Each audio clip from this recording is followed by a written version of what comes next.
Good morning students. आज के इस वीडियो में हम लोग पढ़ने वाले हैं types of agriculture in India, जो कि आपके सेमेस्टर 2 के सिलेबस का एक चैप्टर है। एग्रीकल्चर उसका ही एक पार्ट है। तो टाइम वेस्ट नहीं करते हैं और डायरेक्ट शुरू कर लेते हैं। इससे पहले थोड़े से इंस्ट्रक्शन कि इस वीडियो में जितने भी पॉइंट्स मैंने लिखे हैं कीवर्ड्स के साथ, कीवर्ड्स को मैं अंडरलाइन या हाईलाइट करता हुआ चलूँगा। आपको ये सारे के सारे नोट्स अपनी कॉपी में नोट डाउन कर लेने हैं फॉर फर्दर यूज़ या फर्दर रिवीजन के लिए। ठीक है, तो चलिए शुरू करते हैं आज का वीडियो। हमारा topic types of agriculture in India.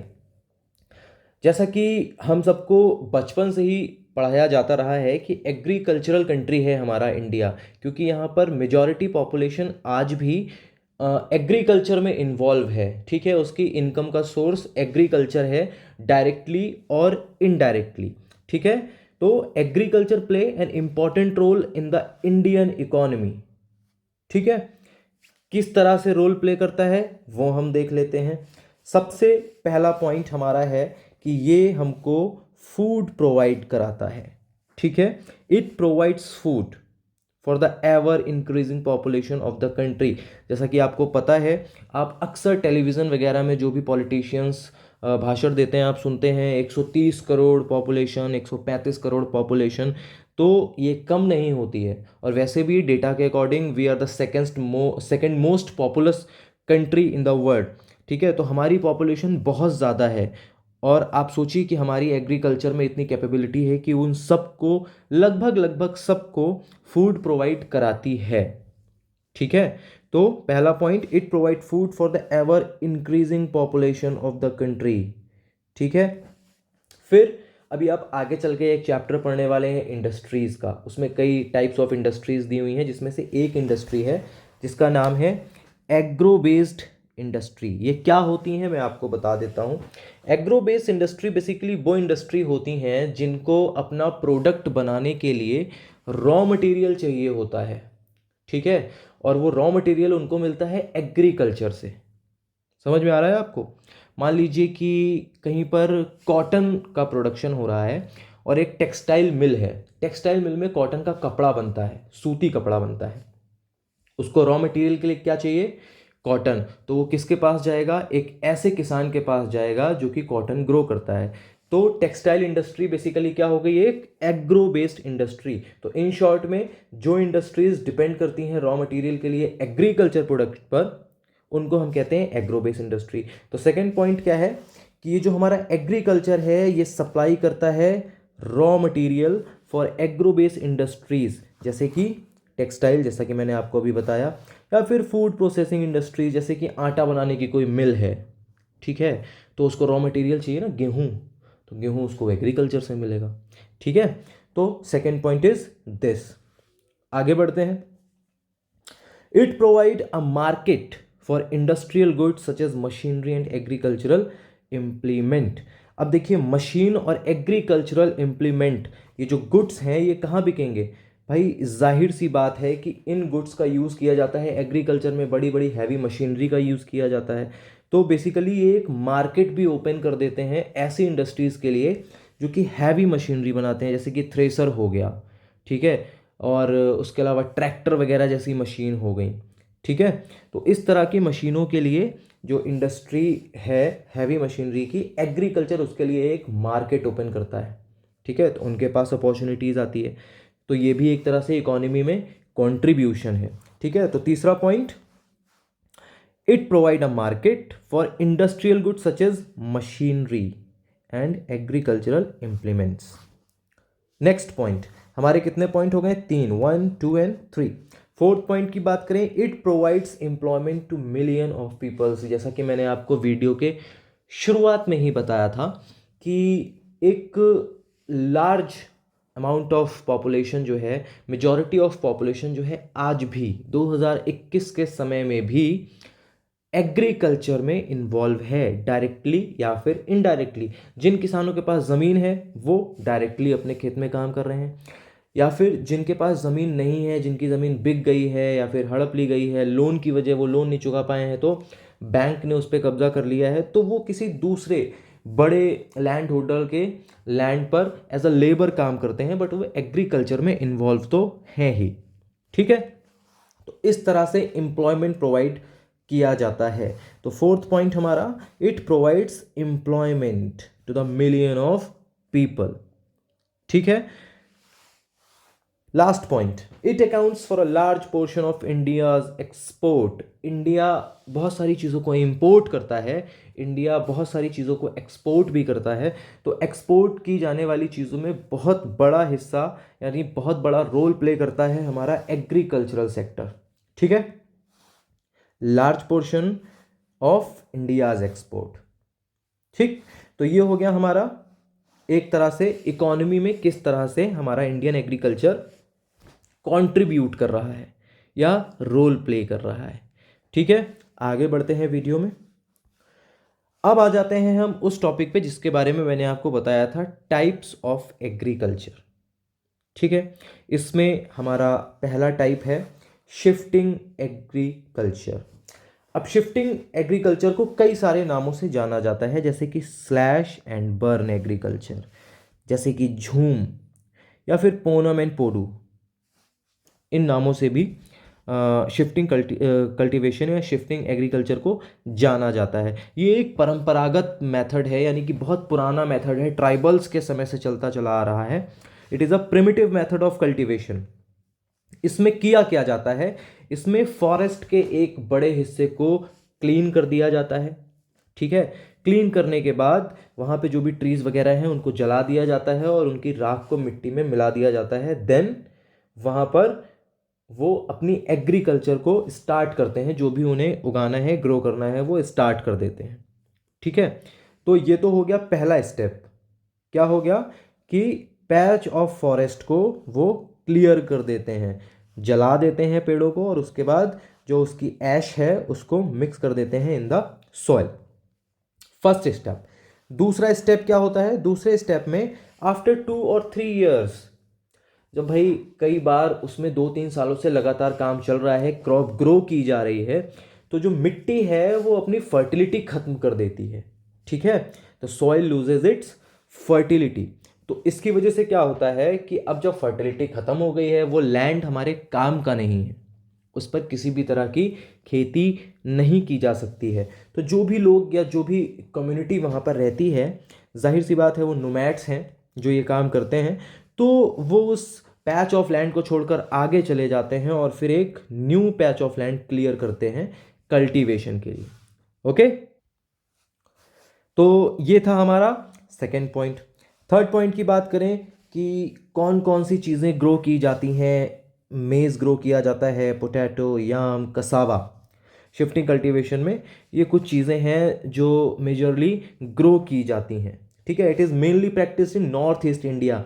Assam Meghalaya वाला जो एरिया है वहाँ पर इसको बहुत ज़्यादा प्रैक्टिस किया जाता है। ठीक है, तो ये भी एक कीवर्ड है कि it is mainly practised in north east India. ठीक, next point, dry paddy, maize, millet and vegetables are commonly grown in this type of farming. जैसा कि मैंने आपको मेज, पोटैटो, याम एंड कसावा बताया था, वैसे यहाँ पर ड्राई पोटैटो, मेज, मिलेट्स एंड वेजिटेबल्स ये भी यहाँ पर फार्मिंग में ग्रो किए जाते हैं। This method of cultivation has some disadvantage. इसके कुछ डिसएडवांटेज भी हैं, जैसे कि इससे क्या होता है, डिफॉरेस्टेशन बढ़ता है, यानी कि हमारा जो फॉरेस्ट कवर है वो खत्म हो रहा है धीरे धीरे बिकॉज ऑफ डिफॉरेस्टेशन। और शिफ्टिंग कल्टीवेशन की वजह से भी डिफॉरेस्टेशन को मोटिवेशन मिलता है, ये इंक्रीज कर रहा है, इसको एक्सेलरेशन मिलता है, ये एक्सेलरेट करता है। ठीक है, उसके अलावा सॉइल का इरोजन एक्सेलरेट होता है। ठीक है, सॉइल, क्योंकि अब भाई वहाँ पर कोई ट्री नहीं है, ट्री की रूट्स जो सॉइल को होल्ड करके रखती थी वो रूट्स नहीं है, जिसकी वजह से मिट्टी लूज हो जाती है, पानी के साथ आसानी से बह सकती है, हवा उसको आसानी से इरोड करके उड़ा कर लेकर जा सकती है। तो डिफॉरेस्टेशन होता है, उसके साथ एक्सेलरेट होता है सॉइल का इरोजन, और जिसकी वजह से फ्लड्स और सिल्टिंग ये दोनों चीज़ें भी इंक्रीज हो जाती हैं। ठीक है, तो हमारा पहला पॉइंट शिफ्टिंग कल्टीवेशन जो कि आजकल इंडिया में बैन है। Second point, subsistence farming. Subsistence farming basically वैसी फार्मिंग है जो कि एक फार्मर की फैमिली अपने खुद के यूज़ के लिए, अपने पर्सनल यूज़ के लिए इस फार्मिंग में पार्टिसिपेट करती है। ठीक है, पहला पॉइंट हम देख लेते हैं। A majority of farmers in India practised subsistence farming. जितने भी फार्मर्स इंडिया में हैं उसमें से मेजॉरिटी क्या कर रहे हैं, सबसिस्टेंस फार्मिंग कर रहे हैं। अब इसमें है क्या, लैंड होल्डिंग जो है वो बहुत ही ज़्यादा स्मॉल है, फार्मर के पास बहुत ज़्यादा लैंड नहीं है, और फार्मर्स यहाँ पर ट्रेडिशनल मेथड्स ही फॉलो करते हैं एग्रीकल्चर करने के लिए, बहुत ज़्यादा मॉडर्न टेक्नोलॉजी वगैरह यूज़ नहीं करते हैं। अब क्योंकि इनके पास लैंड होल्डिंग छोटी है, ये गरीब हैं, दीज फार्मर्स आर पुअर, ठीक है, इसकी वजह से ये अफोर्ड नहीं कर सकते हैं फर्टिलाइजर्स को खरीदना या फिर हाई यील्डिंग सीड्स को खरीदना। क्योंकि ये पुअर हैं तो ये खरीद नहीं सकते, तो जितना भी ये अपने लेवल पर कर सकते हैं करते हैं, और जितना भी प्रोडक्शन होता है उसका यूज़ ये खुद ही करते हैं। तो क्योंकि जब ये फर्टिलाइज़र यूज़ नहीं कर रहे हैं, high yield variety seed use नहीं कर रहे हैं, जिसकी वजह से इनका प्रोडक्शन क्या होता है, नॉट वेरी हाई, बहुत ज़्यादा नहीं हो पाता है। ठीक है, तो जितना भी होता है वो क्या होता है, अपने खुद के कंजप्शन के लिए खुद ही यूज़ करते हैं इसको, और अपना जो जीवन है वो बिता रहे हैं सबसिस्टेंस फार्मिंग के थ्रू। ओके, आगे बढ़े। नेक्स्ट है हमारा इंटेंसिव फार्मिंग। इंटेंसिव फार्मिंग आपको नाम से ही पता चल रहा है, इंटेंस, ठीक है। तो पहला पॉइंट देखिए, this kind of cultivation practised in area with high density of population. जिस एरिया में बहुत ज़्यादा पॉपुलेशन होती है वहाँ पर इंटेंसिव फार्मिंग यूज़ की जाती है या इंटेंसिव फार्मिंग की जाती है, ठीक है। सेकेंड पॉइंट देखते हैं, it is a labour intensive system. इसमें बहुत ज़्यादा लेबर लगते हैं काम करने के लिए, फर्टिलाइज़र यूज़ किया जाता है, हाई यील्ड वैरायटी सीड्स भी यूज़ किया जाता है, इरिगेशन मेथड्स तरह तरह के यूज़ किए जाते हैं, जिसकी वजह से यहाँ पर प्रोडक्शन क्या होता है, हाई हो जाता है, क्योंकि फर्टिलाइज़र यूज़ हो रहा है, HYV सीड यूज़ हो रहा है, इरिगेशन मेथड भी अवेलेबल है, जिसकी वजह से इनका प्रोडक्शन इंक्रीज करता है, ठीक है। Next point, more than one crop is cultivated on the same field. एक ही खेत है, एक ही फील्ड है, उसमें एक से ज़्यादा क्रॉप्स भी ग्रो की जा सकती हैं या फिर की जाती हैं, ठीक है, क्योंकि हमें ज़्यादा पॉपुलेशन को फीड करना है, ज़्यादा प्रोडक्शन, अलग अलग तरह की क्रॉप को ग्रो करना है, ठीक है। तो this is all about intensive farming. आगे बढ़ें। नेक्स्ट आता है हमारा एक्सटेंसिव फार्मिंग। एक्सटेंसिव फार्मिंग के बारे में हम देख लेते हैं। पहला point, this kind of cultivation is practice where the size of the agriculture field is large. जहां पर बहुत ही ज़्यादा लार्ज लैंड होल्डिंग है फार्मर्स के पास, वहाँ पर हम एक्सटेंसिव फार्मिंग यूज़ करते हैं और वहाँ पर प्रोडक्टिविटी भी हाई होती है। तो पहला कीवर्ड, एग्रीकल्चर फील्ड का जो साइज़ है वो क्या होता है, लार्ज होता है, और प्रोडक्टिविटी भी हाई होती है। यहाँ पर मशीन्स का यूज़ किया जाता है, ठीक है, लेबर बहुत कम यूज़ किए जाते हैं इन कंपैरिजन इंटेंसिव फार्मिंग, ठीक है। तो मशीन्स यूज़ की जाती हैं एक्सटेंसिवली, लेबर क्या होता है, पर यूनिट एरिया लो होता है, ठीक है, और फार्मर्स यहाँ पर स्पेशलाइज्ड हो जाते हैं अपने काम में। जो भी क्रॉप वो उगा रहे हैं, 2 या 3 तरह की क्रॉप वो ग्रो करते हैं। अब क्योंकि वो हर साल वही ग्रो करते हैं तो स्पेशलिटी है उनकी, वो उसको अच्छे से ग्रो कर पाते हैं, उसका प्रोडक्शन भी हाई होता है। और बेसिकली ये जो क्रॉप्स होती हैं ये होती हैं हमारी कमर्शियल क्रॉप्स, ठीक है। कौन कौन सी क्रॉप्स होती हैं, राइस, वीट, मेज, शुगर केन, ये मेन क्रॉप हैं जो कि एक्सटेंसिव फार्मिंग में ग्रो की जाती हैं। क्योंकि प्रोडक्टिविटी हाई होती है तो यहाँ पर इनका जो प्रोडक्शन है वो अच्छे दामों पर बिक जाता है, ठीक है, पैसा अच्छा खासा ये अर्न कर सकते हैं। There is large surplus for sale. इतना ज़्यादा प्रोडक्शन हो जाता है कि खुद भी यूज़ करते हैं और बेचते भी हैं बहुत ही ज़्यादा अच्छे दामों पर, आप कह सकते हो, ताकि इनकी इनकम भी हो जाती है और खुद का सर्वाइवल भी हो जाता है, खुद के लिए भी फूड ये ग्रो कर लेते हैं। आगे बढ़ते हैं। नेक्स्ट है हमारा प्लांटेशन फार्मिंग। इन प्लांटेशन फार्मिंग में क्या होता है, a single crop of tea, sugarcane, coffee, rubber, cotton, banana, बड़ी बड़ी फील्ड्स पर, लार्ज फील्ड्स पर इनको ग्रो किया जाता है और सिंगल क्रॉप ग्रो की जाती है। ठीक है, सिंगल मतलब या तो टी लगी है तो टी ही लगी है, शुगर केन है तो शुगर केन ही है, कॉफ़ी है, रबड़ है, कॉटन है। कोई एक क्रॉप को बहुत बड़े एरिया पर प्लांट किया जाता है, ग्रो किया जाता है। लार्ज लेबर फोर्स लगती है इसमें। कैसी फोर्स लगती है? लार्ज लेबर फोर्स लगती है। कैपिटल यानी कि पैसा बहुत ज़्यादा लगता है, ठीक है, प्लांटेशन में।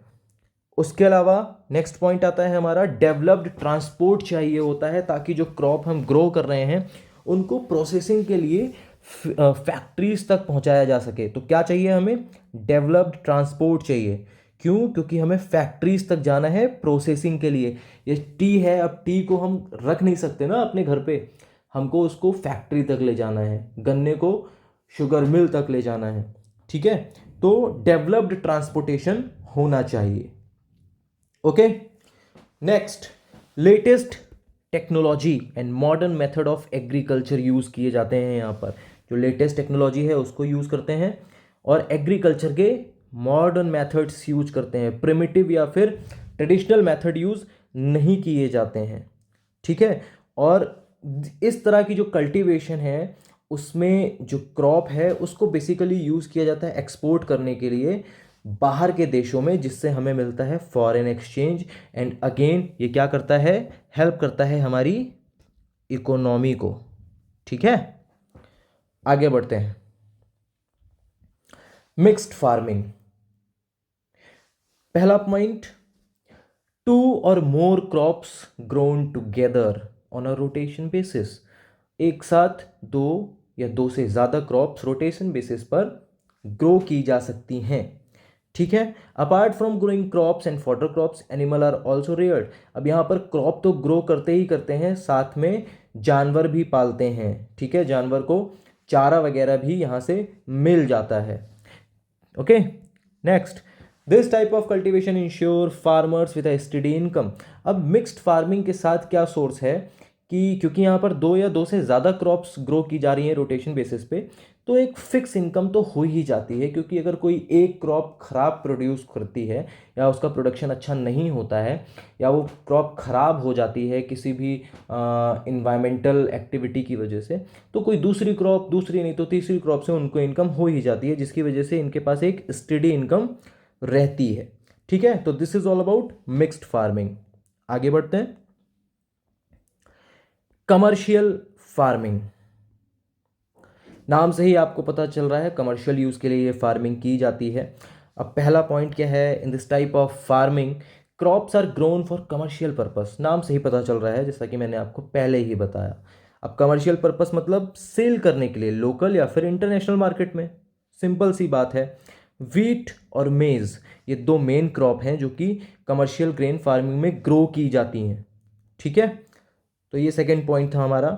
थर्ड पॉइंट की बात करें, farming is mechanised and is prevalent in areas where farms are large and the market is strong.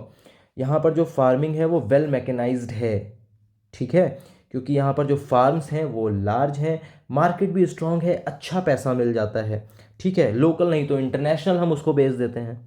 Simple सी बात है। In India this kind of farming is practice in Punjab. कहाँ कहाँ पर कमर्शियल फार्मिंग होती है? पंजाब में, हरियाणा में, गुजरात में, वेस्टर्न उत्तर प्रदेश में और आंध्र प्रदेश में खासकर। अब ऐसा नहीं है कि पूरे इंडिया में बस यही जगह है, लेकिन ये ऐसे स्टेट हैं जहाँ पर ज़्यादा प्रोडक्शन ऐसा किया जाता है जो कि हम एक्सपोर्ट करते हैं। ओके, आगे बढ़ें। इंडियन एग्रीकल्चर की प्रॉब्लम्स क्या क्या हैं? अब प्रॉब्लम्स में देखें तो सबसे पहले कुछ इन्वायरमेंटल फैक्टर हैं, जैसे कि अनरिलायबल रेनफॉल। रेनफॉल पर हम भरोसा नहीं कर सकते हैं। इंडिया में मॉनसून आता है, जून से सितंबर तक का सीज़न मॉनसून का रहता है, but we can not predict accurately कि जो मॉनसून है वो बहुत ज़्यादा स्ट्रांग होगा या बहुत ज़्यादा वीक होगा। और दूसरा, हमारे यहाँ की रेनफॉल अनइवन होती है, कहीं पर ज़्यादा होती है, कहीं पर कम होती है, कहीं पर बिल्कुल भी नहीं होती है। ठीक है, तो पहला है हमारा अनरिलायबल रेनफॉल। दूसरा है lack of irrigation facilities irrigation facility के बहुत सारे ऐसे मीन हैं जो कि रेनफॉल पर ही डिपेंड करते हैं, जो कि रेनफॉल ही नहीं हो रही है तो वो भी यूज़लेस हो जाते हैं, जिसकी वजह से भी प्रॉब्लम क्रिएट होती है। सॉइल इरोजन की प्रॉब्लम, अगेन फिर बारिश की बात है, अगर बारिश नहीं होती है, बारिश नहीं होती है तो जाहिर सी बात है ड्राई सॉइल हो जाएगी, उसका मॉइस्चर खत्म हो जाएगा, वो आसानी से इरोड हो सकती है विद द विंड। ये एक प्रॉब्लम है। दूसरा, डिफॉरेस्टेशन की वजह से भी क्या है, जो होल्ड है, मिट्टी को होल्ड करके रखते हैं पेड़, वो भी नहीं हो पाता है, तो सॉइल इरोजन इंक्रीज करता है, एक्सेलरेट हो जाता है। ठीक है। उसके अलावा अब हमारे यहाँ कंस्ट्रक्शन बहुत ज़्यादा हो रहा है, जैसे जैसे पॉपुलेशन बढ़ रही है वैसे वैसे लोग, आप देखेंगे कि शहर एक्सपैंड कर रहे हैं अपने आप को। ठीक है। जिसकी वजह से जो सोन एरिया है वो कम हो रहा है। जैसे कि एक कोई बड़ा एरिया ले लीजिए, जैसे दिल्ली या फिर लखनऊ ले लीजिए आप। लखनऊ के चारों तरफ जैसे ही आप आउटर में जाएंगे, कंट्री साइड जिसे कहते हैं, तो वहाँ पे आपको लोग दिखेंगे जहाँ पर एग्रीकल्चर होता है, आपको खेत दिखेंगे।